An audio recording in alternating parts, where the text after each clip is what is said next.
Hello, one and all. My name is Harry Kettle of Sportskeeda and MMA Today, and this afternoon we are being joined by a man who holds a perfect professional mixed martial arts record, and a man who is of the first Indian Sikh descent to compete inside the octagon. It is, of course, none other than Arjan Bhullar. Arjan, how are you today? Man, thank you for having me. That's okay. And first off, we'll jump straight in. Some exciting news that you revealed a few days back. You will be fighting Adam Vichurek on April 14th. The city and venue has yet to be revealed. How pleased are you with this matchup specifically? And are you just kind of relieved to have another fight booked? First of all, I didn't even know how to say his name, so thank you for that. It took me a couple Googles to figure it out. Yeah, that's a tricky last name, but I feel good, man.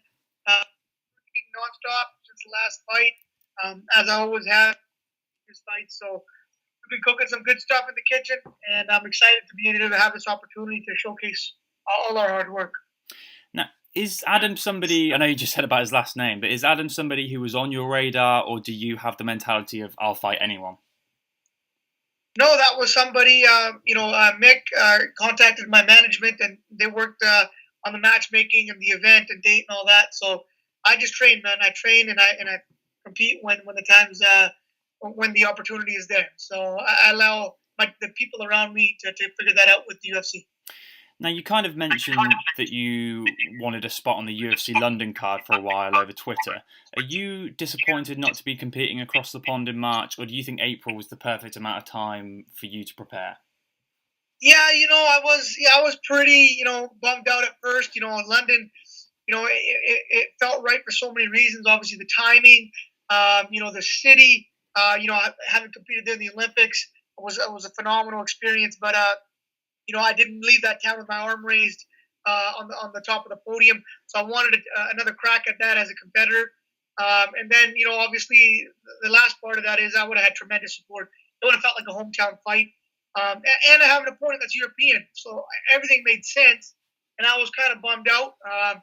But what can you do? The silver lining to that is I'm booked for April 14th, which is a very significant date for Indians and for Sikhs around the world. That is the birth of our religion, and it will be celebrated worldwide on April 14th. Anyways, so I'm feeling great to be able to represent my people on that day in the cage and have them all tune in and support. Wow, well, speaking of someone who's going to the UFC London card, I will say on behalf of all Englishmen that we are disappointed not to be seeing you at the O2. But as we kind of mentioned at the top, one of the things that makes you so unique within the UFC is your Indian heritage. And are you kind of getting to the point now where you almost want people to focus on what you're producing in the cage more than your background? Because there's been a lot of talk about you obviously having this background and this heritage, but not as much talk as necessary. There's not been as much talk, sorry, about your actual skills in the octagon as there should be.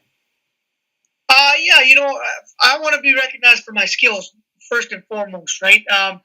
But equally as important is that background because it may not seem a big deal to a lot of people, but to some kid who's watching, when a guy looks very similar to him, comes from the same background, same culture, speaks the same language, has the same upbringing, it allows them to connect like no other athlete. So it is very important. Anytime you can break a barrier and do that, it's very important. I never had that growing up. I never had those Indian athletes to be to look up to. So that is very significant. It might not seem significant to others, but for that ability to connect and inspire, it's very significant. But on a competitive note and on a personal level, for sure, the skills need to be recognized, and I don't need validation from others for that. I have my coaches, I have myself. I do it for that. I don't do it for validation from anywhere else, anyhow. So, in terms of the present day, how much pressure do you personally feel you've got on your shoulders, knowing that there is kind of a growing crowd and audience that are going to be tuning in specifically to watch you? There is no pressure. I've had that for a long, long time. I broke barriers as an athlete, as a wrestler for many years. And at the same time, there's no greater pressure than the ones closest to you. I've been competing for a long time and had people close to me that meant a lot. The whole journey. So I'm used to that aspect. Other people, doesn't matter. I've learned to thrive under that. The bigger the stage, the better I perform. So I love it, and I can't wait.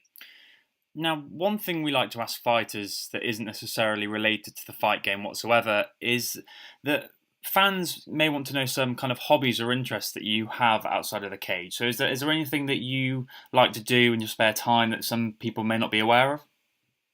Yeah, I have, best thing to do outside of training is just downtime spent with family and friends, just hanging out. Um, but I do have, I'm a big history guy. I love reading up on that stuff.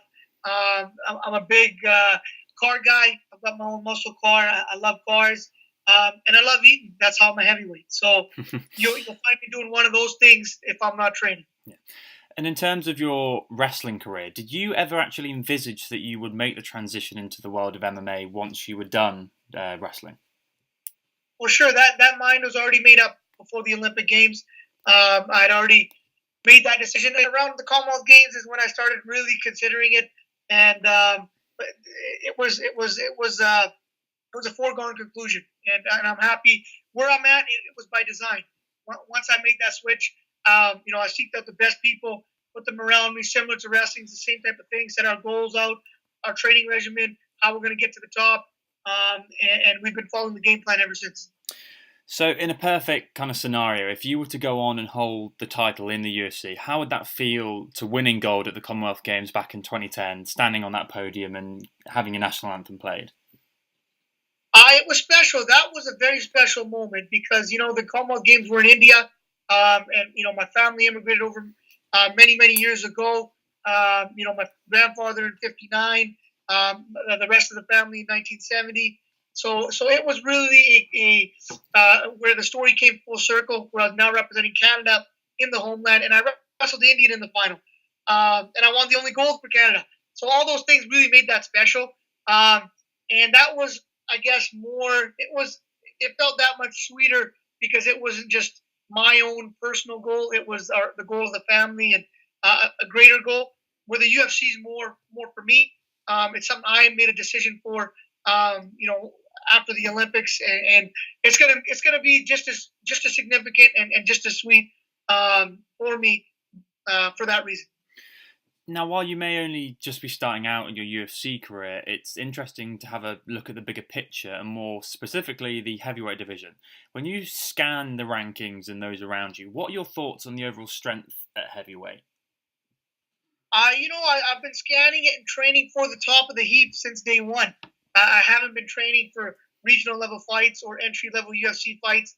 Yeah, you get specific in your game planning when you come close to the fight, but overall, as I train year round, it's to develop the skill set to beat the guys at the top. And I think always the wild card is going to be, the wrestling has always dominated in the heavyweight division. You got Stipe now, you had Kane before that. Before that, you had Randy Couture and Mark Coleman. These guys last, the wrestlers. So I'm good in regards to that. And my striking's phenomenal now. I feel very comfortable. As you can tell, my last fight I wasn't chasing the takedown. I feel really good. So we're all around. We're working for the top, and I'm excited to get there and claim my strap. So would you kind of put yourself in the same class as maybe someone like Daniel Cormier in terms of your wrestling, in terms of maybe you've got kind of the same stature, the same, not style, but that's the kind of thing that you've both got in common? That would be a huge compliment. To be compared to a great champion like that, I looked up to when he wrestled too, because he was the older guy, and team captain, the U.S. team, all that. And same thing, body type, abilities. Like anytime you can emulate some of the stuff he's doing, you're doing good things. So for sure, he laid the blueprint out in the heavyweight division before he went to light heavyweight on how to win. So I have been looking at that, and obviously Cain Velasquez as well. Both those guys coming from AKA, I'm an AKA fighter. That's why I dropped my anchor there. I want to copycat what those guys did. And finally, what do you believe the next 18 to 24 months have in store for Arjan Bhullar? 18 to 24 months will be phenomenal. We will be undefeated. We will have that strap. We will have an event already in India. All those things. It's going to be a great ride, and I hope everyone tunes in for it. Brilliant. Well, Arjan, it's been fantastic speaking with you today. Can't wait to see the next few steps in your journey, and best of luck in April. Thank you so much.